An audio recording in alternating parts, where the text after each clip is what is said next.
Hello, good afternoon. Michael Winn, Chief Digital Officer of Digital Ops, a division of RB Oppenheim Associates.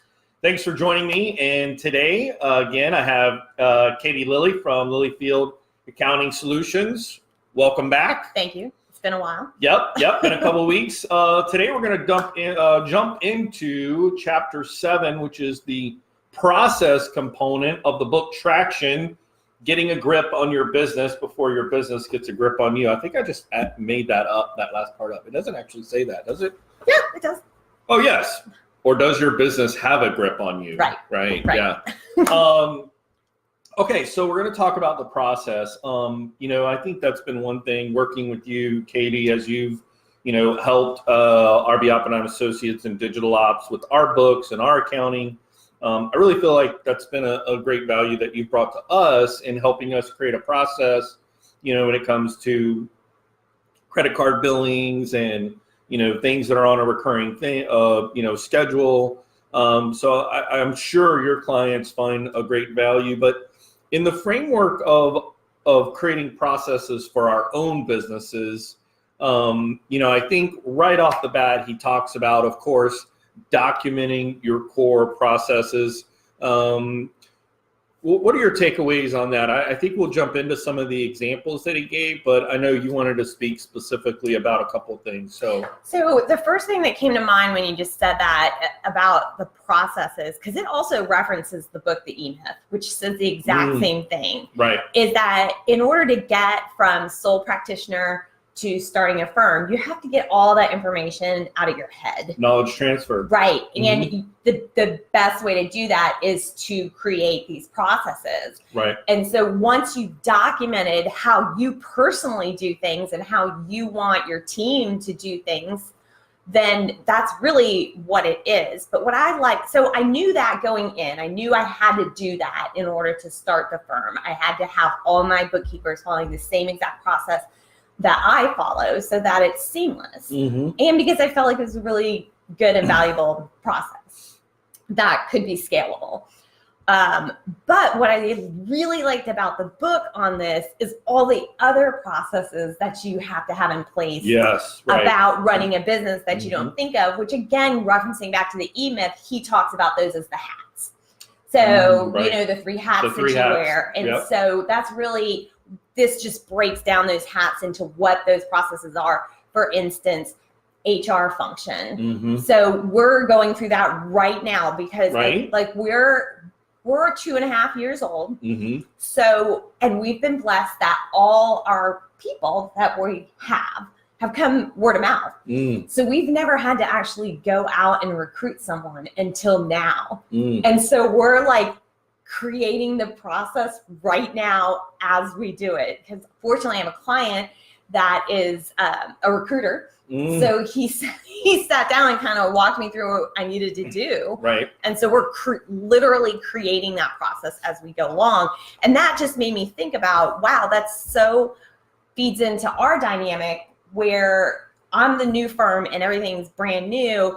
But RB Oppenheim is established, been around a long time. So 3 decades, right? Right. So how did process or this chapter like factor into you? Because you really do have established processes, but at the same time, you don't want to get complacent, and we've always done it that way. So how do you guys find that balance, or how do you find value in this chapter? Well, yeah, I think the HR process is really interesting, and some keywords, and I'll talk about that RBOA process in a minute, but how you search, how you find that person, how you hire that person, what kind of orientation process you have, how you manage that person, how you review that person, how you promote them, retain them, fire them. I really loved all of those words because, for me, working as more of the digital officer of just the digital division, I haven't been looking at sort of the big picture, right? Right. But as things are changing, I'm becoming more and more involved of more sort of top level responsibilities. And so, we went through a process and just hired a new person. And we have had, because we have established relationships in our community, especially with the universities, with some of the other career center places.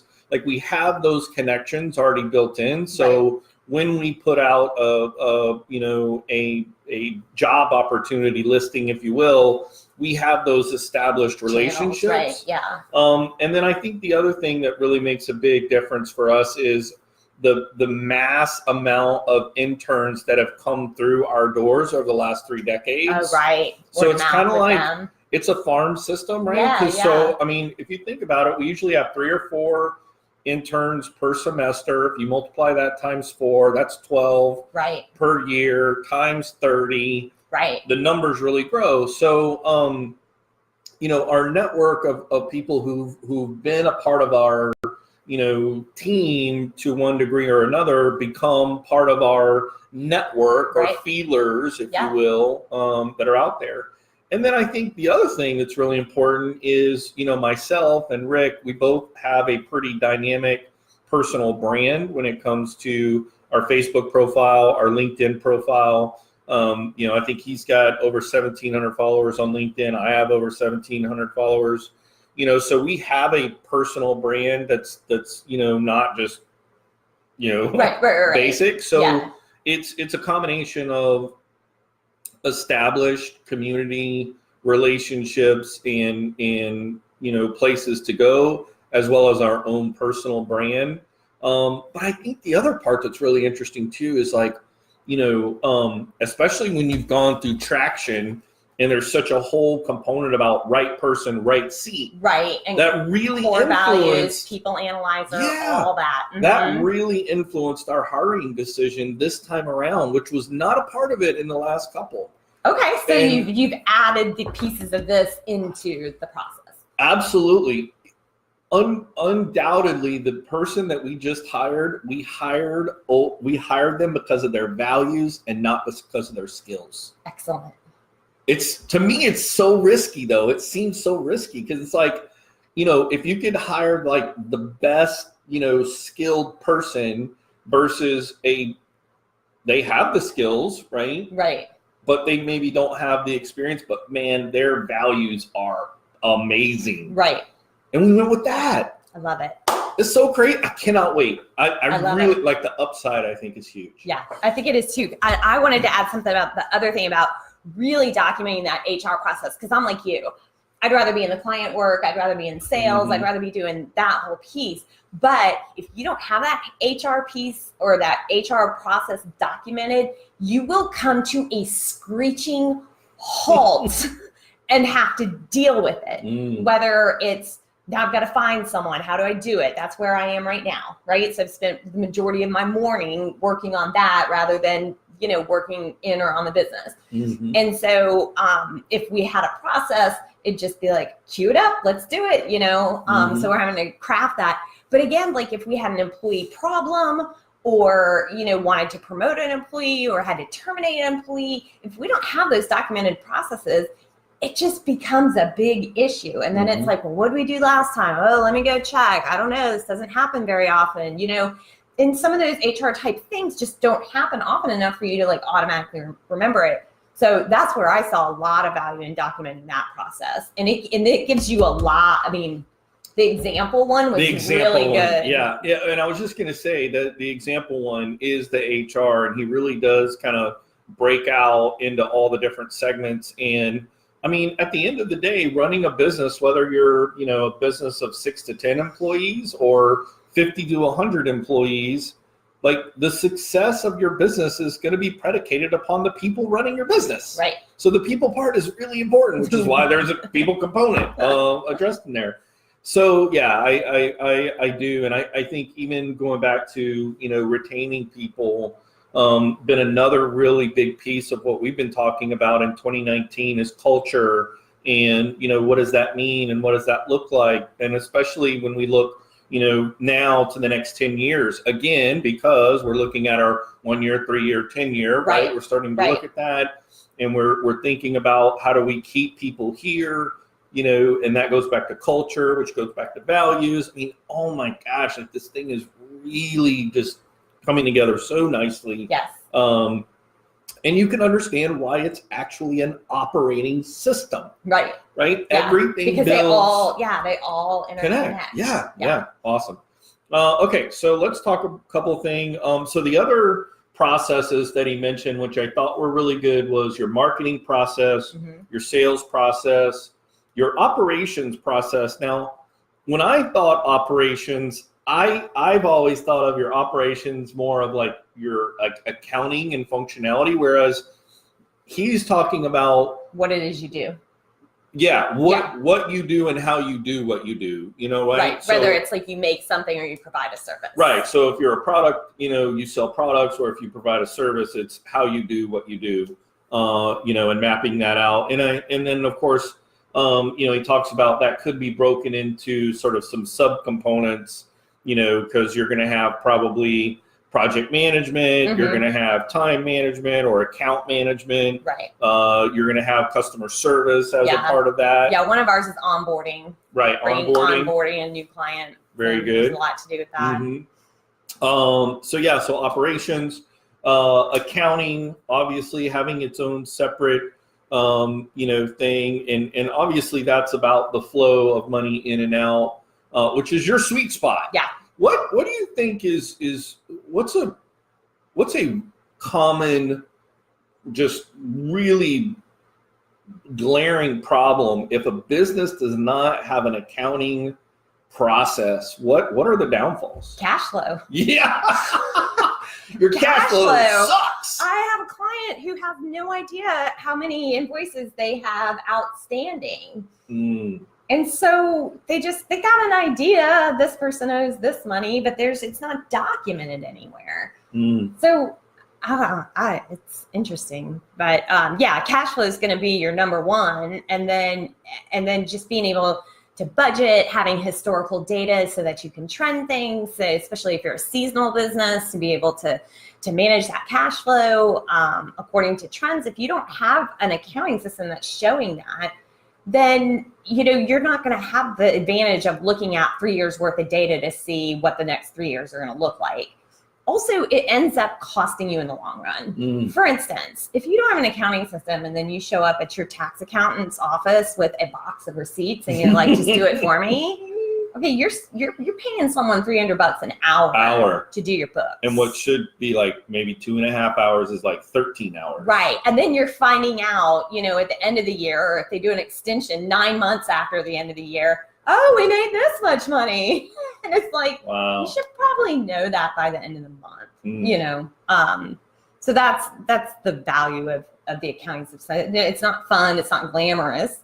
It's not sales. Right. But important part. I think kind of going back to operations, one of the things that we're looking at, and I think this is probably true for a lot of established businesses who've been doing business the way they've been doing business, especially if you started in the 80s. You probably started with a paper system. You probably had a folder system. Right. You probably had a file. And you copied everything. Yeah. Yes. Copies of everything. That's what you did in the 80s, right? Yeah. And then, in the mid 90s, computers came out, but they weren't really widely adopted. It wasn't really until probably early 2000 that, desktops and actually became affordable. Right. And people started using them. So really, we're talking about, the technology of business is like in middle school. Right. Like you're like an 8th grader going into high school when it comes to technology. But here's what's crazy. We're looking at and talking about process. So we're looking for a stack, and we've been trying different things. We use Get My Time with You, and, doing our time management, and we use we've been using Asana for project management. We've looked at Civi CRM for some of our, client relationship management tools. And I think for other businesses who are trying to create a process, if you can find technology that's web-based that can automate some of these processes for you, which is why we're looking for a stack, right, where we can have project management, we can have time management, and have billing management, and let those be able to talk to each other. Right. Because, And you want it to be web-based. right. Absolutely. You do not want to be tied to the computer. So you want to be able to access it from your phone, from home, another client's computer. Yeah. That's key when I think about it, because we're the same way. We've got a project management software for accounting. We have QuickBooks Online that we use, which is web-based, and we use T-Sheets for time tracking. And all three talk to each other. Right. So, which is really nice. Yeah. And do you have a to-do list? Yes, in the project management. In the project management one? Right. So you can have milestones, to-dos. You can have, basic project, things that are pre-built, like a template. Yeah. Like you were talking about. But yeah. Well, good. Yeah. So I think that is absolutely important. Customer retention. I like that one. Yeah. I didn't even think of that one. Did you? As a process, I do, only because I come from in my automotive background. I spent 12 years working in the automotive industry, and, customer retention is huge in the automobile industry because you have service opportunities, on a quarterly basis, usually for oil changes. Then you have about every 3 to 4 years or 4 to 6 years, you have a new vehicle sale opportunity. So client retention is huge, especially if you're talking. You want them to come back to that particular dealership. Exactly. Right. So, whether you're selling 30, 40, 100 vehicles, 300 vehicles a month, those numbers add up very quickly. And then when you multiply years, like, you've got a really large customer database. Yeah. And so having a process that is automated is really important. Again, I feel like part of what, corporate America has been a little too reliant upon these automations is they lose the empathy component. I was going to say personal touch when they're just like, fill out the survey monkey. And you're right. Like, yeah, it really does. So it goes back to, okay, can your automation process reflect that you understand, what am I thinking 4 years after I bought my car? And are you demonstrating that to me in your communications that, hey, we understand you're worried about if something were to break on your car and it's going to cost you X amount of dollars, and then come up with a cost comparison versus buy a new car or buy an extended warranty or proactively stay up on your, services. Like, just educate me and show me the options, right? So again, instead of just like, hey, it's been 4 years, come buy a car, we got $299 a month, yada yada. Right. Yeah. I can see that. So we've been talking about it's been on our list to do some kind of client appreciation on some kind of annual basis, whether it's their anniversary date or the date they started their business or something like that. So it's always been something in the back of my head that we want to do, but I never thought of it as an entire process. So I'm looking forward to diving into that as a process. Yeah, I like the word he used in the book was proactive about your client retention process. And again, it goes back to trying to think ahead and put yourself in their shoes, what's important to them. It's so critical.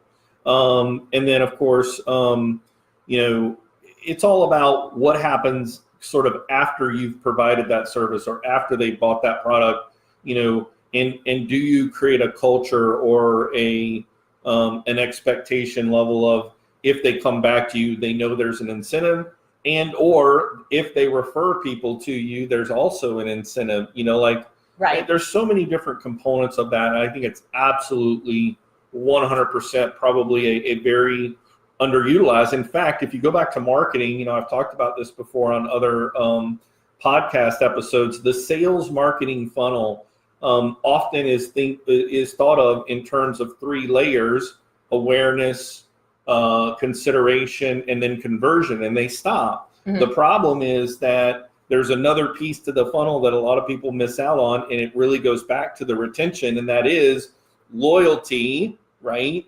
And then referrals, basically becoming an ambassador, right? So there's like, I'm going to be loyal to you is another part of the funnel. And then not only am I loyal, I'm going to become an ambassador and tell other people, hey, you need to get with these guys.